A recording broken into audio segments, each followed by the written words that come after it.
Hey everyone, my name's Madison. Thanks for checking out my channel. Today I'm going to talk about the nonfiction books that I plan to read in 2021.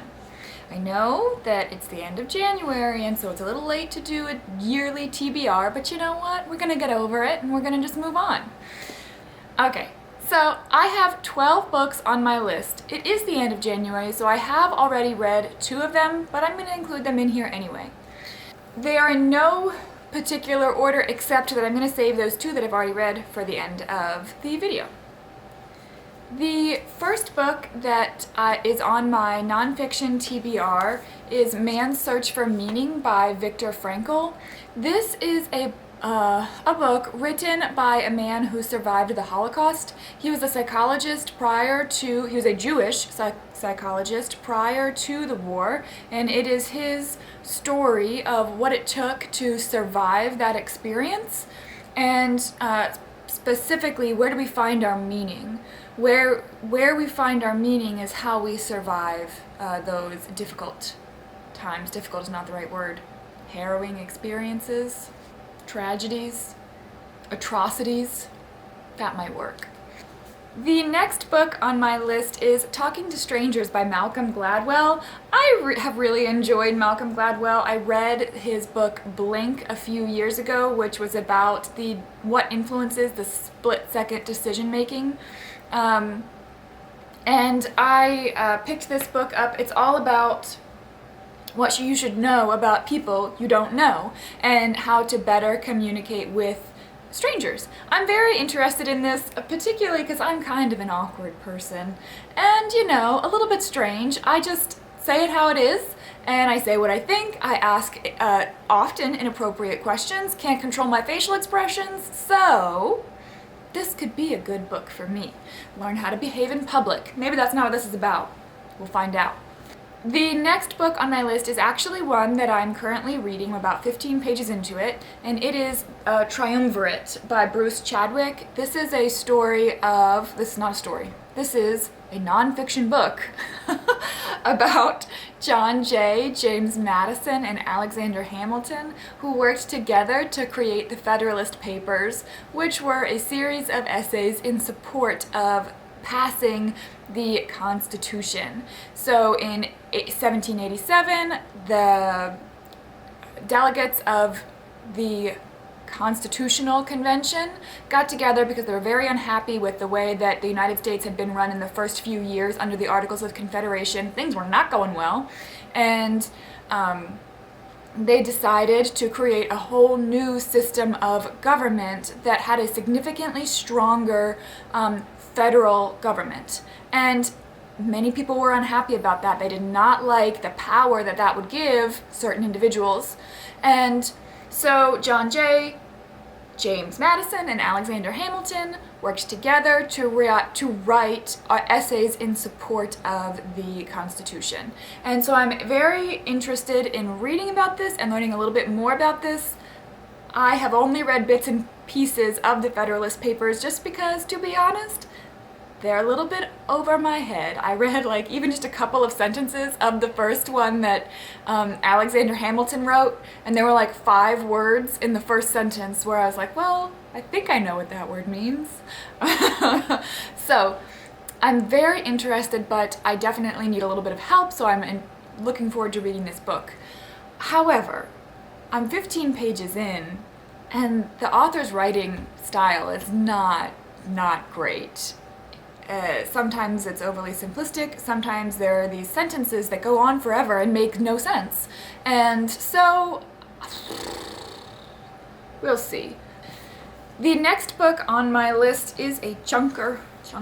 This is called The Brontes, Wild Genius on the Moors, A Story of a Literary Family, by Juliet Barker. I have another book by this author on my shelf where she compiled all of the Bronte letters, and that was a gift to me by my sister-in-law, and it's interesting, but it was I didn't enjoy all of the letters. It was tedious work to get through it, and so I didn't.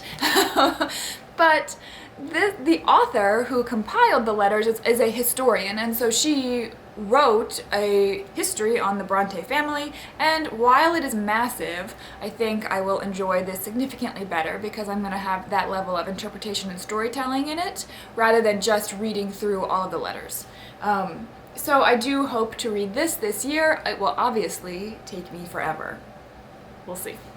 The next book on my list I don't have a copy of yet, but I hope to get it within the next couple of months. It's called To Marry an English Lord by Gail McCall. I have it over there on my computer. This book is about American women who married English lords or people in the English peerage. I found out about this book by Kristen over at Seeking Stories. It's been on her TBR for a while, and I'm very interested in it. It sounds awesome. I think it will also be a good, a slightly lighter read than some of the others that I have on my TBR, and so I hope to get to that this year. The next book on my list I don't have at home because my husband is currently reading it and he took it with him to work, but it is called The Power of the Powerless by Václav Havel. It's actually, I think, a series of essays or pamphlets that were written by Václav Havel, who was a communist dissident in Czechoslovakia prior to the fall of the Soviet Union. Right after he wrote this, he was arrested and went to prison for 4 years. And it's a series of essays encouraging people to stand up for what they believe and not live by lies.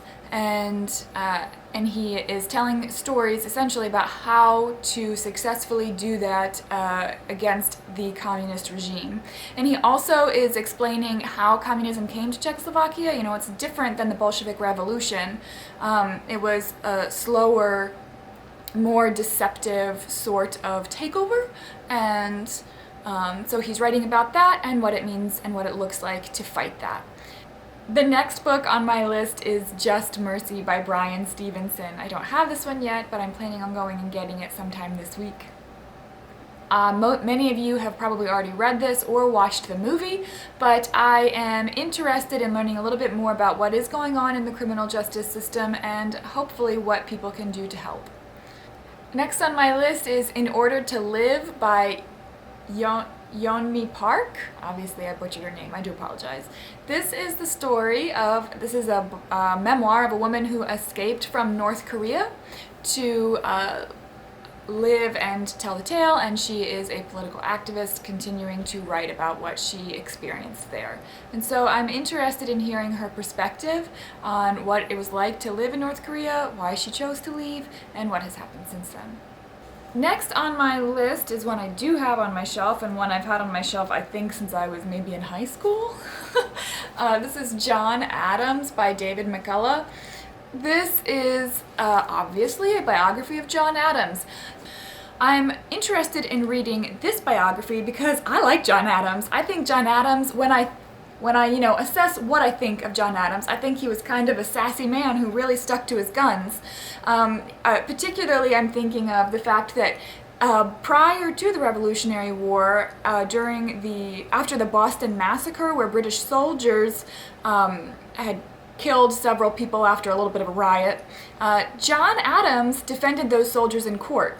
He's obviously a patriot. He obviously didn't want the British soldiers there, but he defended them because he believed in that everybody had a right to a fair trial. So he stuck to his guns on that. And obviously he continued to be rather feisty, an important member of the Founding Fathers. He was our second president. But when he was our second president, he passed the Alien and Sedition Acts. And so I've just often wondered about what would possess him to do that. Why? Why John Adams? And so I hope to read this book and find out a little bit more. I know that the book I feel like I started it a long time ago and it kind of focused on his relationship with his wife, which may also be interesting, but I have other things that I'm curious about. So I hope to read that soon.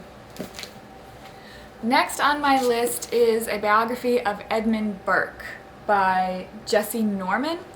Edmund Burke is an Irish conservative political thinker from the 1700s. And he was a very prominent political thinker who influenced the ideas of many of the founding fathers. I'm curious to get a better understanding of what he believed. We do have a book by Edmund Burke on the shelf, but again, I think that might be a little over my head, so I'm going to start here, and if I feel like I can handle it, then I'll read what he actually wrote. It's not a very good historian in me, but, you know, it's what we're doing. Okay, now for the 2 books that I have read this year. They are the only 2 books I've read in January, but it's going to be okay. The first one is Paul by N.T. Wright. This book was fantastic. When I picked it up, I thought to myself, how on earth is N.T. Wright going to write a biography of a man who we only know about through scripture? Well, that's just what he does.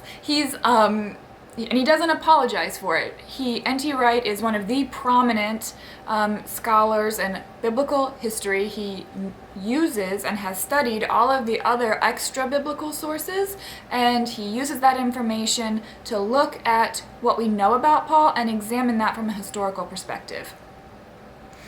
It was fantastic. It totally flipped my idea of Christianity on its head.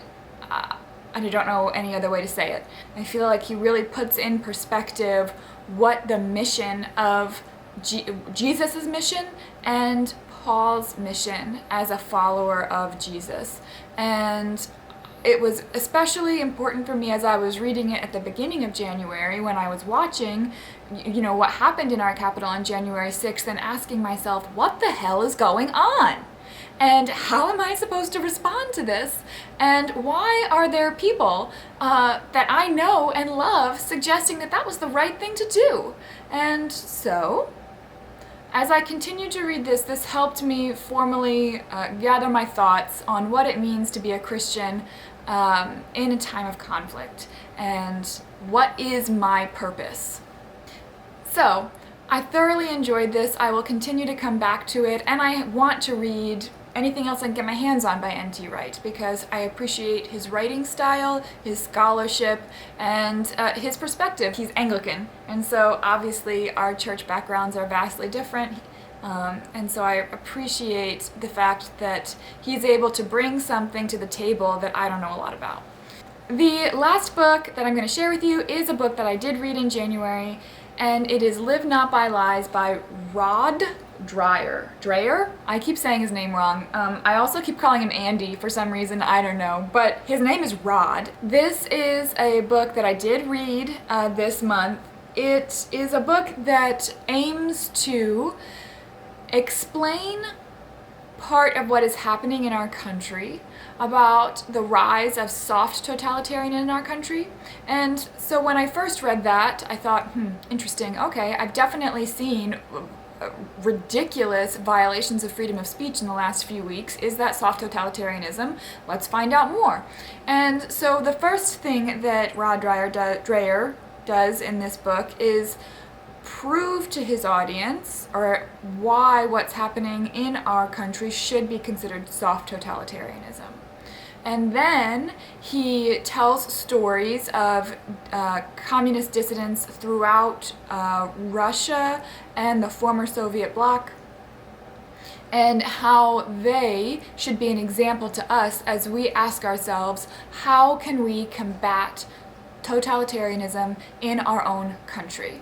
And it was a powerful, meaningful book that really has given me a lot to think about. I finished it a week ago and I still can't stop thinking about it and talking about it. And it's also helped me add to my reading list as I want to read more about the people he's talked about.